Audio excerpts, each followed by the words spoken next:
1.2 demand for new states. So independence అయిన తర్వాత linguistic basis పైన ఫామ్ అయిన ఫస్ట్ స్టేట్ ఆంధ్రప్రదేశ్ స్టేట్ అనమాట. సో 1953లో ఆంధ్రప్రదేశ్ స్టేట్ అనేది ఫామ్ అయింది. సో జూన్ సెకండ్న ఆంధ్రప్రదేశ్ నుంచి తెలంగాణ అనేది ఒక సపరేట్ స్టేట్ లాగా ఎమర్జ్ అయింది. సో తెలంగాణ స్టేట్ ఫామ్ అయ్యి ఇప్పుడు ఆల్మోస్ట్ 10 years అయిపోతుంది. ఓకే, సో ఇంకొంచెం డెప్త్కి పోదాం. సో ఆంధ్రప్రదేశ్ రీఆర్గనైజేషన్ యాక్ట్ 2014 కింద తెలంగాణ అనేది సపరేట్ స్టేట్ లాగా ఫామ్ అయింది. సో అప్పటి నుంచి తెలంగాణ నెక్స్ట్ 10 years 2023 వరకు తెలంగాణకి ఇంకా ఆంధ్రప్రదేశ్కి ఒకటే క్యాపిటల్ ఉండే, హైదరాబాద్ క్యాపిటల్ ఉండే. సో అసలు ఈ రీఆర్గనైజేషన్ యాక్ట్ ఎందుకు తీసుకొని వచ్చారు అంటే, ఫస్ట్ థింగ్ ఈ డెవలప్మెంట్ పైన రీజియనల్ ఇన్ఈక్వాలిటీ అనేది పెరిగింది. సో దానివల్ల తెలంగాణ అనేది ఒక సపరేట్ స్టేట్ లాగా ఫామ్ అయింది. ఓకే, సో డెవలప్మెంట్ మొత్తం ఆంధ్ర రీజియన్లో ఎక్కువ ఫోకస్ చేయడం, తెలంగాణ రీజియన్లో డెవలప్మెంట్ చాలా తక్కువ ఫోకస్ చేయడం వల్ల ఈ పీపుల్ నుంచి ఎక్కువ రివాల్ట్ అయ్యి తెలంగాణ అనేది ఒక సపరేట్ స్టేట్ లాగా ఫామ్ అయింది. సో ఇంకొకటి ఏంటి అంటే, బిల్ ట్రైబ్స్ కూడా వాళ్ళకు ఒక సపరేట్ ఇండిపెండెంట్ ట్రైబల్ స్టేట్ కావాలని వాళ్ళు డిమాండ్ చేస్తున్నారు. దాన్ని బిల్ ప్రదేశ్ అని అంటారు. సో అని పేరు పెట్టుకున్నారు అనమాట, ట్రైబల్ స్టేట్ లాగా. సో బిల్ ట్రైబ్స్ అనేవాళ్ళు మేజర్గా రాజస్థాన్, మధ్యప్రదేశ్, గుజరాత్, మహారాష్ట్ర నుంచి కొన్ని పార్ట్స్లో ఈ బిల్ ట్రైబ్స్ అనేవాళ్ళు ఉన్నారు. సో ఈ ఏరియాస్ మొత్తం కలిపి ఒక ట్రైబల్ స్టేట్ ఫామ్ చేయాలి అనేసి బిల్ ట్రైబ్స్ డిమాండ్ చేయడం స్టార్ట్ చేసినారు. సో అసలు ఈ న్యూ స్టేట్ అనేది ఎట్లా ఫామ్ అవుతుంది, దీని ప్రొసీజర్ ఏంది, దీని గురించి కొంచెం డీటెయిల్గా నేర్చుకుందాం. సో ఆర్టికల్ 3 ఏం చెప్తుంది? Formation of new states and alteration of areas, boundaries, names of existing states. So names change చేయాలన్నా, స్టేట్ యొక్క బౌండరీస్ చేంజ్ చేయాలన్నా, కొత్త స్టేట్ ఫామ్ చేయాలన్నా ఆర్టికల్ 3ని మనం యూజ్ చేయొచ్చు. సో ఆర్టికల్ 3ని ఎట్లా మనం స్టేట్ ఫామ్ చేయొచ్చు అంటే, ఫస్ట్ థింగ్ పార్లమెంట్కి స్టేట్ ఫామ్ చేయడం, స్టేట్ బౌండరీస్ చేంజ్ చేయడం, స్టేట్ నేమ్ చేంజ్ చేయడం, ఇట్లాంటివి చేసే పవర్ అనేది బై లా పార్లమెంట్కి ఉంటుంది. సో పార్లమెంట్ స్టేట్స్ ఫామ్ అయినా చేయొచ్చు, 2-3 స్టేట్స్ కలిపి ఒక స్టేట్ ఫామ్ అయినా చేయొచ్చు, లేదంటే ఒక స్టేట్ని 2 స్టేట్స్ లాగా బ్రేక్ చేసే పవర్ కూడా పార్లమెంట్కి ఉంటుంది. Okay, through ordinary legislation. So simple మెజారిటీలో ఈ కొత్త స్టేట్ అనేది క్రియేట్ చేయొచ్చు, సింపుల్ మెజారిటీ యూజ్ చేసుకొని. సో బేసిక్గా ఇది ప్రెసిడెంట్ రికమెండ్ చేస్తాడు ఒక బిల్లు తీసుకురావాలనేసి. సో పార్లమెంట్లో ఏ హౌస్ అయినా, 2 హౌసెస్లో ఏ హౌస్ అయినా, లోక్సభ అయినా రాజ్యసభలోనైనా బిల్ అనేది ఇంట్రడ్యూస్ చేసి త్రూ సింపుల్ మెజారిటీ కొత్త స్టేట్ అనేది తీసుకొని రావచ్చు. ఇది అన్నమాట కంప్లీట్ ప్రొసీజర్. సో ఈ మధ్యకాలంలో కొత్త స్టేట్ ఫామ్ కావాలి అనే డిమాండ్స్ మనకి చాలా ఎక్కువ అవుతున్నాయి.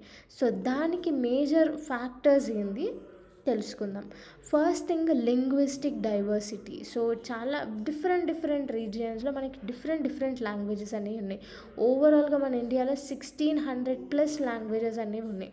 ఓకే, సో ఇట్లా లింగ్విస్టిక్ డైవర్సిటీ ఉండడం వల్ల కొత్త స్టేట్ ఫామ్ కావాలి అనే డిమాండ్ పెరిగిపోతుంది. ఫర్ ఎగ్జాంపుల్ 1960లో లాంగ్వేజ్ బేసిస్గానే గుజరాత్, మహారాష్ట్ర ఈ 2 స్టేట్స్ ఫామ్ అయినాయి. Next under development, regional disparities. So ఒకటే రీజియన్లో ఒకటే రీజియన్లో ఎక్కువ కాన్సన్ట్రేట్ చేసి, ఎక్కువ డెవలప్మెంట్ యాక్టివిటీస్, ఎక్కువ బడ్జెట్ అలొకేట్ చేసి, వేరే రీజియన్స్ అన్నిట్లో తక్కువ అసలు ఫోకసే చెయ్యకపోవడం వల్ల రీజియనల్ డిస్పారిటీస్ అనేవి పెరుగుతాయి. సో దీనివల్ల మన తెలంగాణ స్టేట్ కూడా అట్లనే ఫామ్ అయింది. ఆంధ్ర రీజియన్లోనే ఎక్కువ development activities, resource allocation, budget అంతా అక్కడనే ఎక్కువ కేటాయించి, తెలంగాణ రీజియన్లు తక్కువ కేటాయించడం వల్ల తెలంగాణ పీపుల్ అందరూ అగెయిన్స్ట్ అయ్యి తెలంగాణని ఒక సపరేట్ స్టేట్ లాగా వీళ్ళు తెచ్చుకున్నారు. సో ఇట్లా రీజియనల్ డిస్పారిటీస్ వల్ల కొత్త స్టేట్ ఫామ్ అయ్యే ఛాన్సెస్ అనేవి ఎక్కువ ఉంటాయి. Next cultural identity. సో ప్రతి వాళ్ళకి వాళ్ళ ఓన్ కల్చర్, లాంగ్వేజ్, కస్టమ్స్, వాళ్ళ రేస్, ట్రెడిషన్ ఇవన్నీ ప్రొటెక్ట్ చేయాలని ఇది ఉంటుంది. సో ఈ కల్చరల్ ఐడెంటిటీ వల్ల కూడా సపరేట్ స్టేట్ అడిగే ఛాన్సెస్ ఉన్నాయి. సో తెలంగాణ కూడా ఫామ్ అయింది, ఇది కూడా ఒక రీజన్. నెక్స్ట్, అడ్మినిస్ట్రేటివ్ ఎఫిషియన్సీ అనేది అంత కరెక్ట్గా లేకపోవడం వల్ల ఈ డిమాండ్ అనేది పెరుగుతుంది. సో కొన్ని జడ్జ్మెంట్స్ ఉన్నాయి సపరేట్ స్టేట్ ఫార్మేషన్ గురించి. సో బేరుబారి యూనియన్ కేస్ 1960 ఏం చెప్తుంది అంటే, పార్లమెంటు ఏ స్టేట్నైనా డివైడ్ చేయొచ్చు, ఏ స్టేట్నైనా క్రియేట్ చేయొచ్చు, కానీ కంట్రీలో ఉన్న ల్యాండ్ని వేరే కంట్రీకి ఇవ్వడానికి వీలు లేదు అనేసి బేరుబారి యూనియన్ కేస్ చెప్తుంది. కానీ ఇవ్వాలంటే ఆర్టికల్ 368ని చేంజ్ చేయాలి, అమెండ్ చేయాలి. సో ఆర్టికల్ 368ని చేంజ్ చేసి 9th కాన్స్టిట్యూషనల్ అమెండ్మెంట్ యాక్ట్ అనేది తీసుకొని వచ్చారు 1960. సో దీని కింద పాకిస్తాన్కి కొన్ని టెరిటరీస్ అనేవి ట్రాన్స్ఫర్ చేసినారు.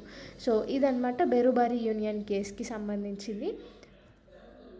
తర్వాత కమిషన్స్ గురించి నేర్చుకుందాం. మనకి స్టేట్ రీఆర్గనైజేషన్ కమిషన్స్ చాలా ఏర్పడినాయి. దాంట్లో 3 ఇంపార్టెంట్ వచ్చేసి ఎస్కే ధార్ కమిషన్ 1948. సో ఇదేం చెప్తుంది అంటే, అడ్మినిస్ట్రేటివ్ కన్వీనియన్స్ని బేస్గా తీసుకొని రీఆర్గనైజేషన్ చేయాలి కానీ, స్టేట్స్ ఫార్మేషన్ చేయాలి కానీ, లాంగ్వేజ్ బేసిస్గా తీసుకొని మాత్రం స్టేట్స్ని ఫామ్ చేయొద్దు అనేసి ఎస్కే ధార్ కమిషన్ చెప్తుంది. తర్వాత మళ్ళీ జేవీపీ కమిషన్ వస్తుంది. సో జేవీపీ కమిటీ ఏంటి అంటే, జవహర్లాల్ నెహ్రూ, వల్లభాయ్ పటేల్, పట్టాభి సీతారామయ్య ఈ ముగ్గురు కలిసి జేవీపీ కమిటీ అనేది స్టార్ట్ చేస్తారు 1948లో.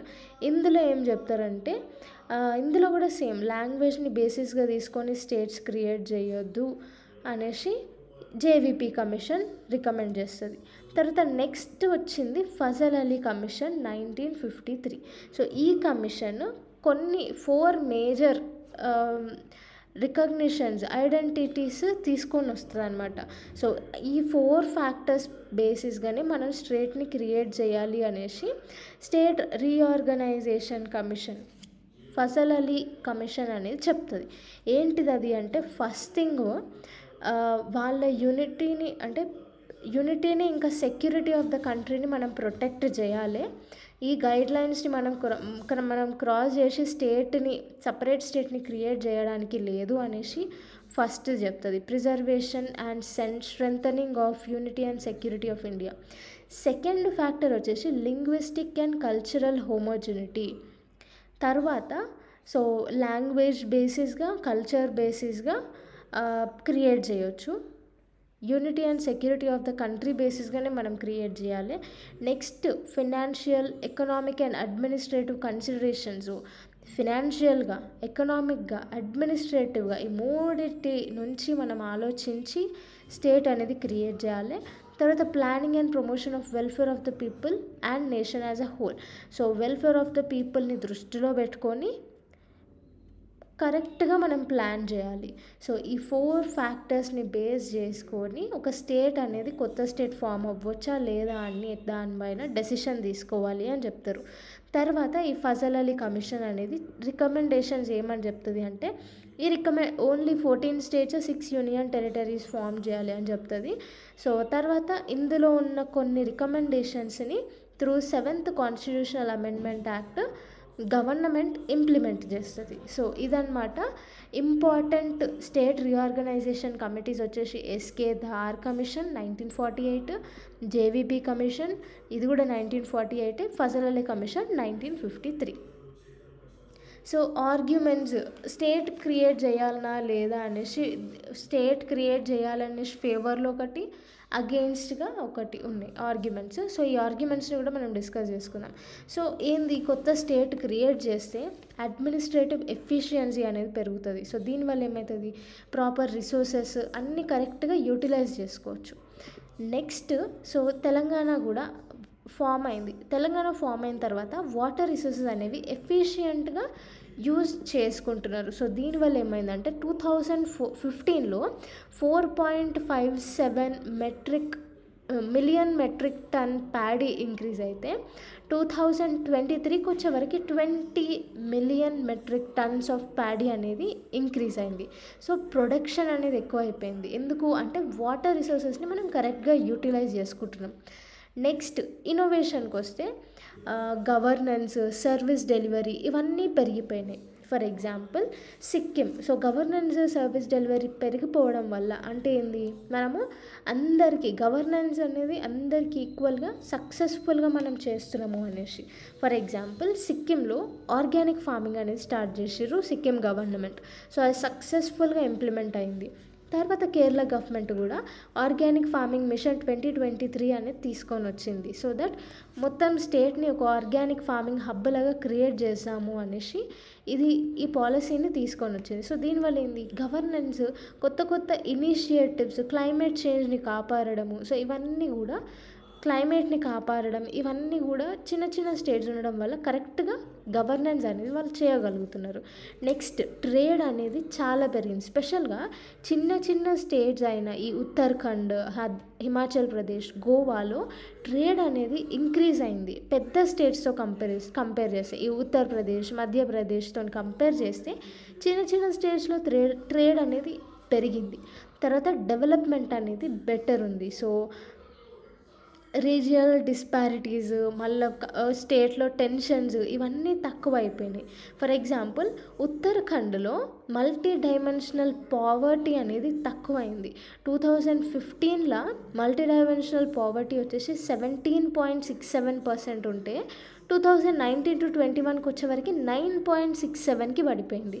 యాజ్ పర్ నీతి Aayog multi dimensional poverty index 2023. So దీనివల్ల ఏంది, చిన్న చిన్న స్టేట్స్ ఉంటే గవర్నెన్స్ పెరుగుతుంది. గవర్నెన్స్ పెరిగినప్పుడు డెవలప్మెంట్ పైన ఎక్కువ ఫోకస్ చేస్తారు, రిసోర్సెస్ కరెక్ట్గా యూటిలైజ్ చేయడానికి మీద ఫోకస్ చేస్తారు. దానివల్ల పావర్టీ అనేది ఆటోమేటిక్గా తక్కువ అవుతుంది, ఎడ్యుకేషన్ సిస్టమ్ పెరుగుతుంది, క్లైమేట్ని మనం కాపాడవచ్చు. సో ఇట్లాంటి డిఫరెంట్ గవర్నెన్స్ మోడల్స్ అనేవి ఇంప్లిమెంట్ చేయడానికి వస్తుంది ఒకవేళ చిన్న చిన్న స్టేట్స్ అంటే కొత్త స్టేట్స్ క్రియేట్ అయితే. సో ఇప్పుడు కొత్త స్టేట్స్ క్రియేట్ అయితే వచ్చే నెగటివ్ ఇంపాక్ట్స్ ఏంది, దీని గురించి కూడా కొంచెం డీటెయిల్గా నేర్చుకుందాం. సో ఈ కొత్త స్టేట్స్ క్రియేట్ అయితే ఫస్ట్ థింగ్ ఆ స్టేట్ పైన administrative machinery, infrastructure, economic strain అనేది విపరీతంగా పెరిగిపోతుంది. తెలంగాణ కూడా స్టేట్ ఫామ్ అయినప్పుడు ఆల్మోస్ట్ 40,000 crores ఫినాన్షియల్ స్ట్రెయిన్ అనేది అయ్యింది. అంటే ఏంది, ఇన్ఫ్రాస్ట్రక్చర్, గవర్నమెంట్ బిల్డింగ్స్, కొత్త కొత్త క్యాపిటల్స్ ఇవన్నీ బిల్డ్ చేయడానికి అయ్యే ఖర్చు, దానికి అంటే ఎకనామిక్ పరంగా చాలా స్ట్రెయిన్ అవుతుంది కొత్త స్టేట్స్ క్రియేట్ అయితే. ఇదొకటి అయితే next resource allocation. So inter state dispute అనేది పెరిగిపోతుంది. సో ఒక స్టేట్ నుంచి 2 స్టేట్లు ఫామ్ అవుతాయి, మళ్ళీ 2 స్టేట్లు ఫామ్ అవుతాయి కదా, ఆ 2 స్టేట్ల పైన గొడవలు అనేవి స్టార్ట్ అవుతాయి. ఫర్ ఎగ్జాంపుల్ తెలంగాణకే తీసుకోండి. సో కృష్ణా రివర్ షేరింగ్ పైన ఆంధ్రప్రదేశ్ ఇంకా తెలంగాణ ఇద్దరు కొట్లాడుతున్నారు. సో ఇట్లా స్టేట్కి మధ్యలో గొడవలు పెరుగుతాయి. నెక్స్ట్ బౌండరీ డిస్ప్యూట్స్ అనేవి ఎక్కువ పెరిగిపోతాయి. సో ఫర్ ఎగ్జాంపుల్ కర్ణాటక ఇంకా మహారాష్ట్ర బెల్గావి పైన కొట్లాడుతూ ఉంటాయి అన్నమాట. బెల్గావి అనేది మా ప్లేస్ అని కర్ణాటక ఇంకా మహారాష్ట్ర ఇద్దరు కొట్లాడుకుంటున్నాయి. నెక్స్ట్ కొత్త స్టేట్ క్రియేట్ చేయడం వల్ల మళ్ళీ ఇంకా స్టేట్స్ ఫామ్ కావాలి, కొత్త స్టేట్స్ ఫామ్ కావాలనే డిమాండ్ అనేది ఇంక్రీజ్ అవుతూనే ఉంటుంది. సో ఇదన్నమాట అగెయిన్స్ట్ కొత్త స్టేట్స్కి అగెయిన్స్ట్గా వచ్చిన ఆర్గ్యుమెంట్స్. సో వే ఫార్వర్డ్ చూసుకుంటే, సో డెవలప్మెంట్స్ అనేవి ఎక్కువ ఫోకస్ చేయాలి. స్పెషల్గా కొత్త స్టేట్స్ కావాలని ఎందుకు డిమాండ్ చేస్తారంటే ఎకనామిక్ డిస్పారిటీస్ లేకుండా చూసుకోవాలి ఫస్ట్.